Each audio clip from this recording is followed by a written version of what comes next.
Welcome to the Balance Code Podcast, a place where you have permission to step outside the hamster wheel of day-to-day life and learn tools to create more balance. My name is Katie Russler. I'm a licensed therapist and burnout and hidden grief specialist. I support ambitious, goal-driven people who are ready to get off the one-way train to burnout and start to enjoy life to the fullest. Oh, and by the way, I'm an American living in Germany who's still learning the language, mom of 3 and an entrepreneur. Living my balance code is what keeps me able to work in incredible ways without burning out. Welcome back to the podcast. I have Louise Glas here, and I am super excited to be discussing with her journey of working through burnout and where she is today. Louise, thank you for being here, and share with us a little bit about yourself before we dive into your personal experience. Hello, Katie, and hello, everybody, to the listeners of the Balance Code podcast.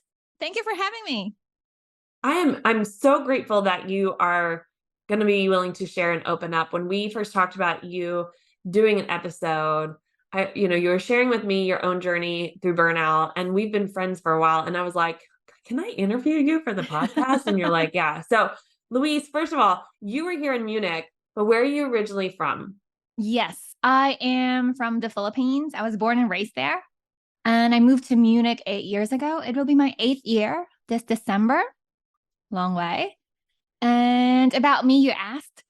I hold a degree in nursing, and I'm in the middle of my post-grad at the University of Aberdeen, studying psychology in the workplace, or what you call as industrial occupational psychology. And I'm loving every single minute of it. And along the way of my journey being here in Germany, I also founded a brand called Louise Glas. It started out as a tea brand, but transitioned into something about wellness because that's what I'm passionate about. But I'm on break. And I found my way into the startup world and really enjoying it. So yeah. That's awesome. Okay, so where should we begin when it comes to your journey of experiencing burnout? Let's say now you can go back, right? 2020, Yes. like 2020 hindsight. Like, okay, so let's go back. Yeah. What were some of the things that were happening in your life? What were maybe some of the warning signs, even 2, 3, 4 years before, that you look back now and go, why did I not pay attention to that? Oh my gosh, funny you say that. But I must say, I think it started when I moved here, which was 7, 8 years ago. I didn't even realize then, because in retrospect now, I was still young when I moved to Europe, and I was very excited because it's a new adventure. Like, oh my gosh, I'm going to be gallivanting in Europe, finding myself and just getting out of my parents' house and whatnot, to the point that I forgot to grieve properly, actually, because it was masked with its excitement. It's like a shiny new toy. And when the luster dwindled and then the pandemic hit, all the masks have been taken away because we were locked down. That's when it hit me in the face. Like, oh my gosh, girl, you're not okay. You're actually just putting a Band-Aid on it, if that makes sense. Yeah. Yeah. Well, I remember when I met you, you were still trying to find yourself, and that was pre-pandemic, right? Yeah. Like you were like, I think this and I think that, and I'm not sure, but you were doing it in through the work world, trying to find, should I do this or should I invest in that or I think it's funny, especially and I don't think it's just women who go through this, but those of us who tend to like you are ambitious. You are, Yes. you're in the right pool of people, of these listeners and watchers today that, being ambitious, there's this feeling of like my identity has to come from the work that I do. Mm, And I remember that being something where you were just trying to find your place. yeah. But I love that you pointed out it started when you moved here, because there was already an identity shift that none of us realized that we're going to go through when we first moved here, because of the honeymoon phase, right? Like, oh, let's gear up. And, I get like the American girl in me is like, look at the Marian flaps. It's so beautiful at night. And my husband's like, whatever, I've been here forever. And I'm like, Yeah. ah. And we don't grieve, but we don't even know to grieve what we've let go of because we think, wow, look at how shiny and beautiful this bright new car is, right? And not like, but there's a lot of things I have to change or shift or adapt.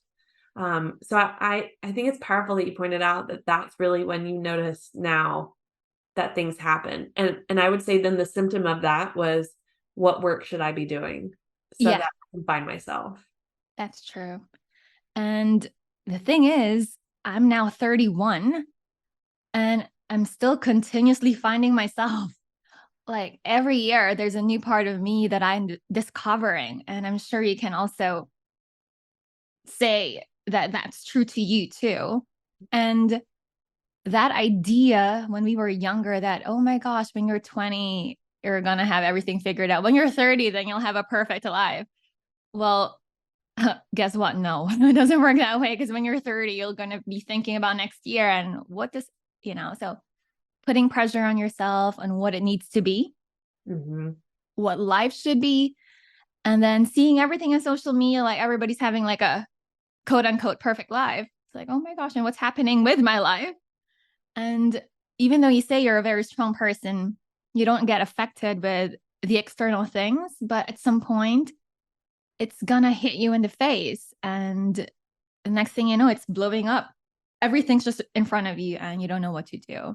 So one of the first signs that I actively noticed that I'm actually already burning out was I couldn't sleep properly.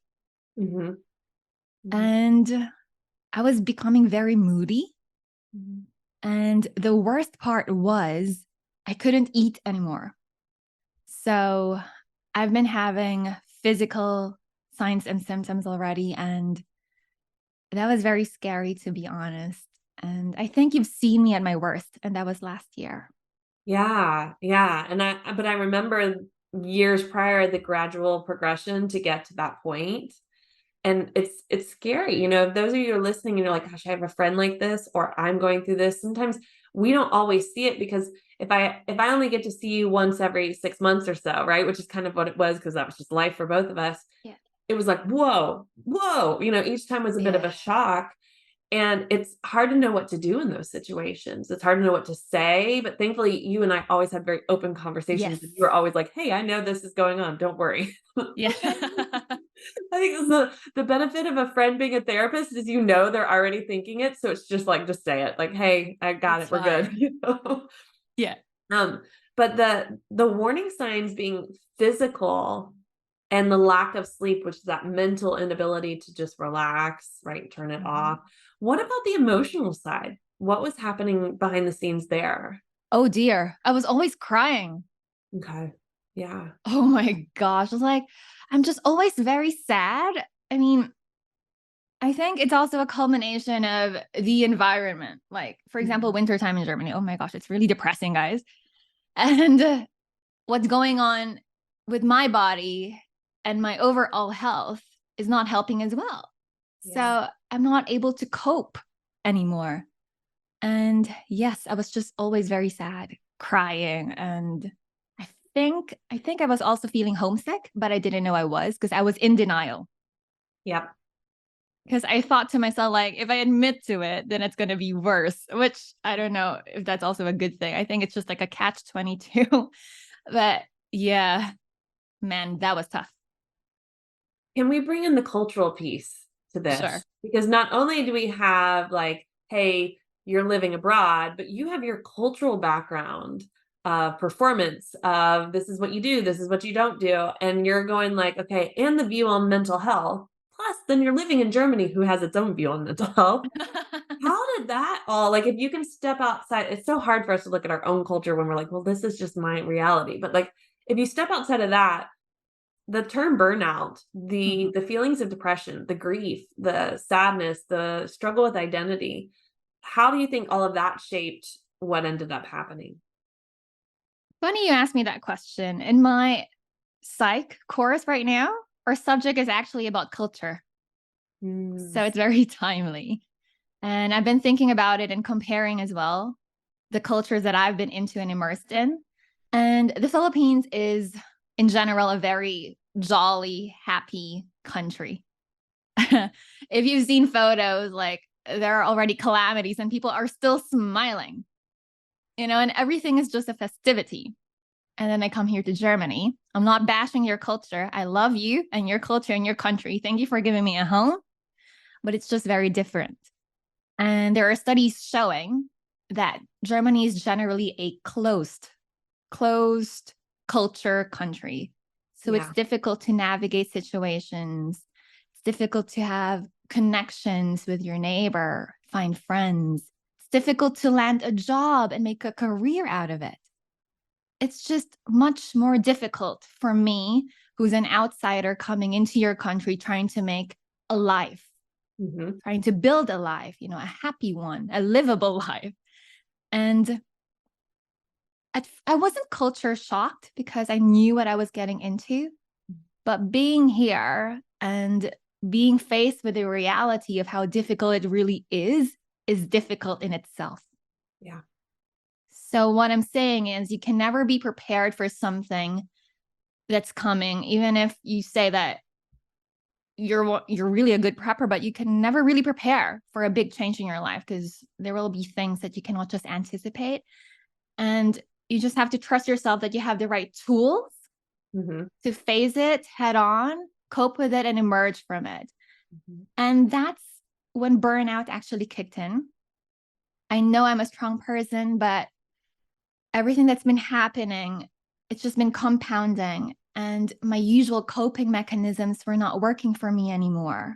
And then to the point that I couldn't manage my emotions anymore. I couldn't manage what's happening. I couldn't cope. I just couldn't, until there was a time when I couldn't get out of bed. Yeah. That's how bad it was. And I tried, as a nurse, I tried the things that I know based on theories, based on books, based on practices. I asked my friends, hey, have you been feeling this? I've been asking you, do you have any suggestions or recommendations? I've tried. So some people say that some people just don't try, but I did try, but nothing's working. And that's when it hit me that, hey, Louise, something has to change or else it will be really, I don't know, what's a word, like scary, detrimental, dangerous, long term. Yes. You were into the realm of this will cause a long-term impact if I don't catch this now. What was the point where you go, it's time to buy the ticket and go back home? Oh my gosh. That was funny because let me tell you first what prompted me to buy a ticket. Funny that I say it's funny now, but it's actually scary because I actually love winter because I get to dress up nicely and I get to wear nice coats and then my knee-high boots, just put on and be cozy. And I love walking outside in snow because I love the sound of the footsteps against the snow. Yeah. So that's what I did January or February this year. And then I walked to my favorite bakery. And then upon walking back, I just stopped breathing. Oh, wow. I haven't told you this. I only told a couple of people, but on the way back, a road that I know very well and that I frequently walk to, I just couldn't breathe. And I felt like I was about to pass out. And nobody was around me. I was alone in this road. And then it hit me like, holy, oh my gosh. Like, what happens if I pass out here? I'm alone. Nobody would be able to see me. I don't know. And it's so cold. It was minus something degrees. It's February or January 2000. January, February. And I was so scared. And I just told myself I have to get a grip. And then the nurse in me psyching me like, deep breathing, you can do this, And I said, okay, I only have a few more meters to get to my home and I have to get there. So I was just pacing myself. And I got home and then I cried. I was like, oh my gosh, how can I not breathe? Breathing is such a physiological thing. It's a natural thing. and my body just stopped. Yeah. And that was scary. I never knew how scary it was until it just stops. And then I was in panic. And then I tried again, like the next day, and it's the same thing over and over. And I said, okay, there's something wrong with me. Yeah. I'm really stressed out. I'm not breathing properly. I feel so weak. I'm so dizzy all the time. And I said, no, I have to get out just like that. And then I booked a ticket 1 week before my flight. And then I flew. I flew back to the Philippines. I didn't know what to expect. I just thought I just need to get out because that really scared me. Yeah. Like something has to change because we're at the point now where my body won't even take in air. Nope. Nope. Wow. Okay. So you go back home. Yes. And I know prior to that, you had gone home for like a longer stint. So you already knew like, hey, I like being home, like I miss this place. But this was the like, okay, it's time to change something. Something has to shift. So you go, and what were the steps like that? Because it's not like you just go home and like, I feel better. Because it's almost a band-aid, right? Like if you don't go, well, now I need to address the real stuff going on. That's true. So I went there and I have this habit that whenever I visit, I would just have 1 week all to myself. Mhm. Nobody knows I'm there. So I just need my peace and quiet. And then when I'm ready, then I'll show myself to my family and then to my friends. Yeah. So that's one thing about me. So that's what I did. 1 or 2 days just to myself, but I wasn't feeling any better. Mm. So I said, okay, now I'm actually feeling bored and alone. And I was looking into the activities within the city, like near my hotel. It's like, oh my goodness, there's a dance studio. And I said, that sounds fun. So I went to the dance studio and I bought a pass and I attended a dance class. And the first 10 minutes made me very dizzy already. And I couldn't breathe. And I was really in a bad position. I was really gasping for air. And I almost, that lightheadedness feeling, and you feel that you could just pass out. Yep. That's what happened. But the old me would say, oh my gosh, I'm so weak. I will not do this anymore. I will not come back because it's so scary and it makes me feel bad. And it really made me feel nauseous as well. Yeah. And at that moment, I said, okay, no, I need to do something and change something so I can be better, healthy, be much healthier. So I just took a 5-minute break and then I went back to the studio and then I danced again. Mm-hmm. And then I kept on going and going until the 10 minutes became 15, 20, 30, 1 hour. And now I'm doing like 3 hours and I can dance the full day now. And it makes me so happy. Oh my gosh. That's awesome. So had you danced before? Like what made you go like, this is it. I'm going to try this. I'm going to do it. I haven't really taken like official dance lessons because I don't know, as a child, I was an overachiever and already had a lot of things going on, and dance on top of that is just too much. So I never had that opportunity. Mm-hmm. But there's a funny story that made me wanted to dance because I was watching something on YouTube, or no, that was on Facebook. And then an ad showed up, Mm-hmm. like a viral, not an ad, a viral video of a dance competition from somebody from Japan. And it made me very happy watching that video. It was under 1 minute. And my thinking was me being in a bad position, bad headspace, not the same Louise that I know I am. If that thing made me happy, why can't I do that for somebody else as well? Like if they see, I don't know, maybe a dance video of myself too, I would like to cheer somebody up who was in the same space as me. Yeah. That's why I looked for a dance studio, and that's why I learned how to dance, and I've never been happier. I was telling myself I've been missing out in life, like years of not dancing, because it's really an amazing world. You get to strengthen not only your physical health, but it's also something emotional, social, mental. Mm-hmm. And it opened my eyes to new things and to new friendships that are really authentic and real.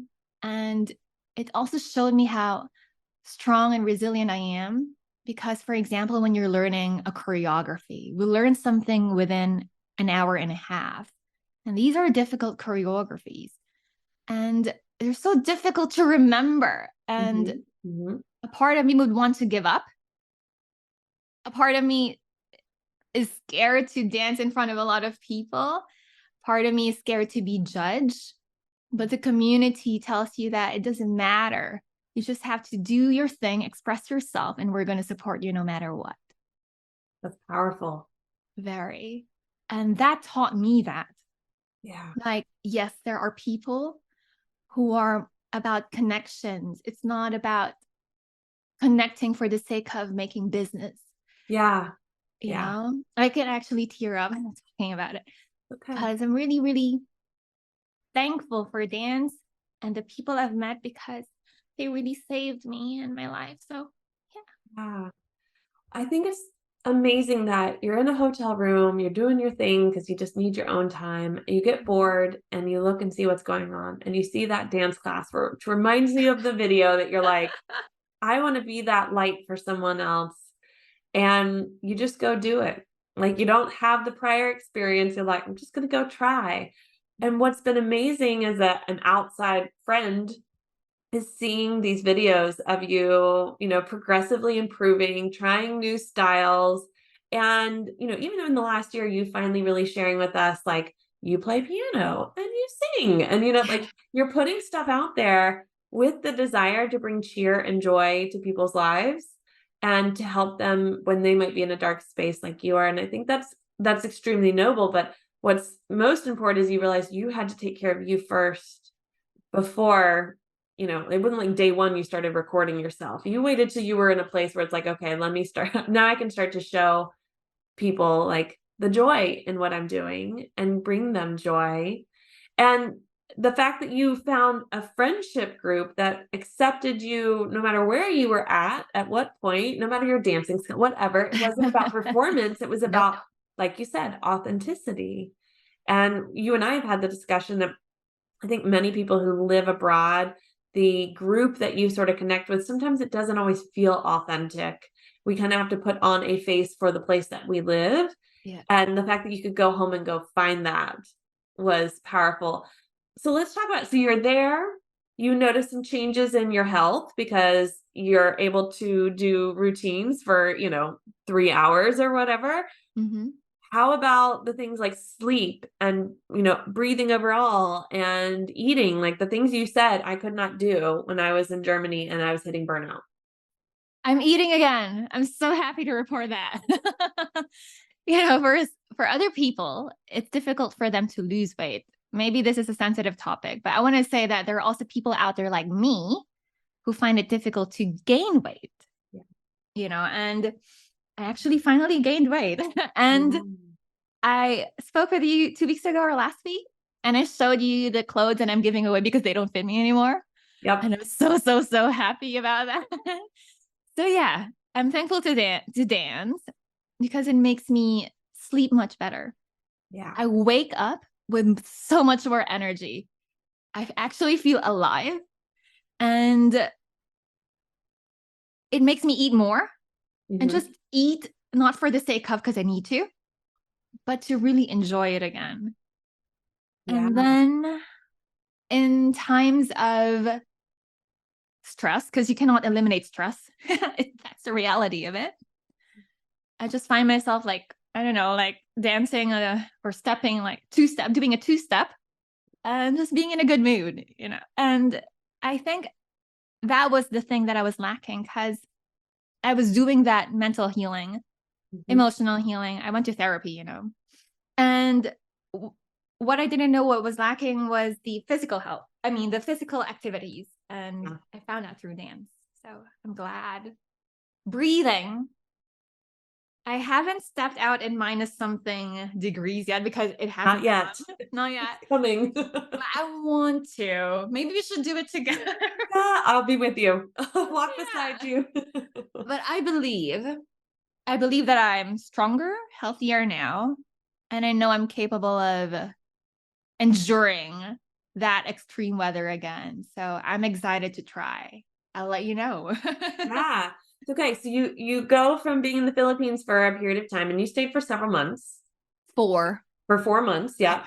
And now you have returned. And what is sort of your, we're going to call it this because it sounds really boring, but burnout prevention plan, right? Sure. Sounds very therapeutic. Very therapeutic. What are the steps you're taking now here? Because this is where you live, Yes. to not go back down the path you were before. And That's I'm going to say before listeners, this is unconventional. Not all of you will be able to do this. So don't hear this and go, this is what I have to do. Louise does it, so I have to. This is what Louise has found works for her and is helping her in preventing burnout again. So go ahead and share. Yeah. I love that you say that, because what works for me might not work for you. And that's okay. So I love your podcast because it helps you find your own balance code. Thank you. And yeah. So I got back here and I was honestly scared to come back because I was gone for 4 months. I didn't say like bye personally. I remember messaging Katie and saying, yeah, I'm flying and I'll see you when I come back. Something like that. Yep. And I was scared that when I come back that I will not have friends to come back to. So I flew back and I said, oh my gosh, what am I going to do with my life? Because I paused everything. I just did. I'm happy I have the luxury to do that. One thing's for sure. When I came back, I said, I have to be in a dance studio. Mm-hmm. So that was one of the first things I did. I registered myself in 2 dance studios because one of the classes that I wanted in one wasn't available in the other. And I said, no, non-negotiable. I have to have both. Mm-hmm. Yeah, that's what I did. And then I kind of immersed myself in the dance world in Europe.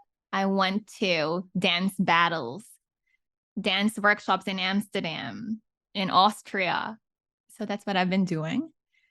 And the next thing was protecting myself as well, being more mindful of the things I say yes to. Like, is this, for example, with friendships, is this a friendship that I would like to maintain for a long time? Is this a friend that I would like to keep until I am older and grayer? So being mindful of the things that I spend my energy on. I think that's very important. And another thing is to acknowledge that I'm only human. I don't have to do it all. That it's okay to not keep it together all the time. Because for the longest time, I was hard on myself. Maybe it's my upbringing. It just is, and, people pleasing, perfectionist upbringing. You have to be an achiever overachiever, but no, it's not sustainable. Right. So being honest with what I can and cannot do, and really setting my boundaries with people. Like, I started to weed out my Facebook friends, and my contacts on my phone, just everything. And it may appear negative to some, but I realized that I will never be able to please everybody, and that's freaking okay. Yes. Yes. Amen. That's okay. I want to celebrate you in that because that's a hard place to get to. Yes. Oh my God. It took me 31 years, people. Yeah. Yeah. And being less apologetic. If I do things, it's not to offend you. It's to protect my peace, that I've worked really hard for, because I will always remember that time when I was at my worst, and I don't ever want to go back there again, because I owe it to myself to be a much better, healthier me, so those are just the simple things that I've been doing on top of my head, but there surely are more. Yeah. You pointed out that you were scared to come back.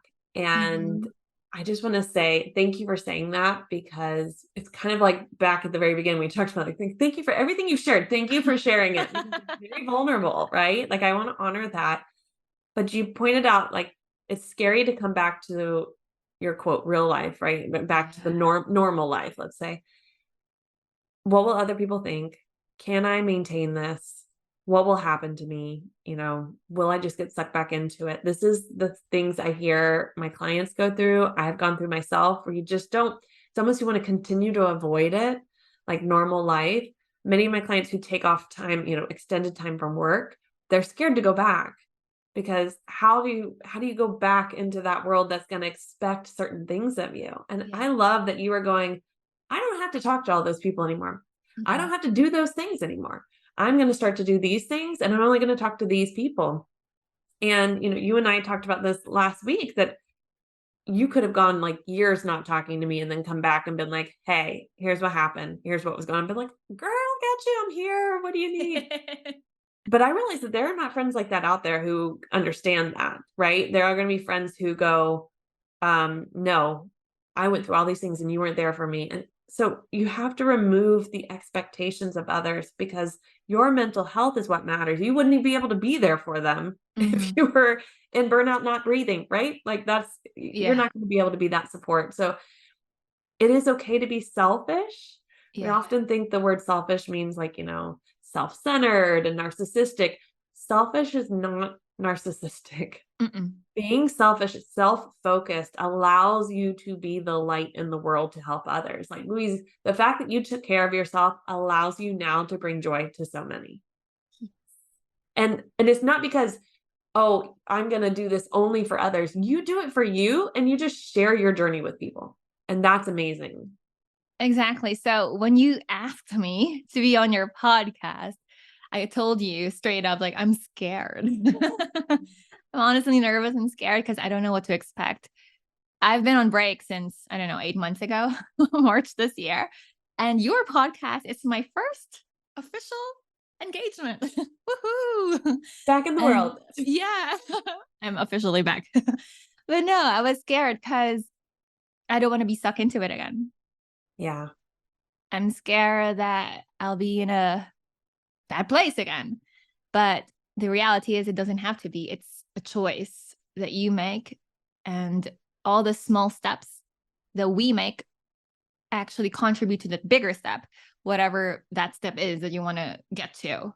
So yeah, I'm just very glad to have friends like you who understand that some people need to go through things alone. That it's okay that some people just need to disappear for a little while and to be a better person, so we can be a better, I don't know, better friend to you, or better, you know what I mean? Like, better friend to somebody, or better person for the world, But you said, like, you cannot pour from an empty cup. Right. It's the reality of it. And you have to fill your cup first and then share it to the world. And I'm glad they're doing your podcast and allowing us to share a story. So hopefully we can actually help somebody, even if it's just one person, and that's already okay. Definitely. I know. Everything you share will help many. And thank you for looking at the fear and going, okay, cool, you're there. I'm still going to talk. I'm still going to share my story, because I really know that the things that you shared today and the nuggets of wisdom you gave and that you'll continue to do in the world are going to inspire and support so many people. So Louise, thank you for your friendship, and thank you for your willingness to come on this as your first official event. And I cannot wait for people to listen and to hear their feedback. And if you would like to connect with Louise, I would say email me at info@katieressler.com, and any message you want to share with her of inspiration, I'll pass on to her, because I want to give her the privacy of her social media and her space, and she doesn't need this influx of like, well, she wants it, right? So if you see the link below for her, you can, but if not, email me. I will pass the message on gladly. We WhatsApp message each other regularly, so it'll be easy. So she voice notes me regularly. Yes, and you graciously accept them, and I'm thankful for that. Very good. Well, Louise, thank you for being here, and thank you to those who are listening and watching. And here's to finding your balance code. I hope you enjoyed today's episode. If so, take a moment to leave a rating and a review. Interested in learning more about my work and the resources I have to support you in this season of your life? Check out the links in the show notes to connect and learn more. And as always, here's to finding our balance code.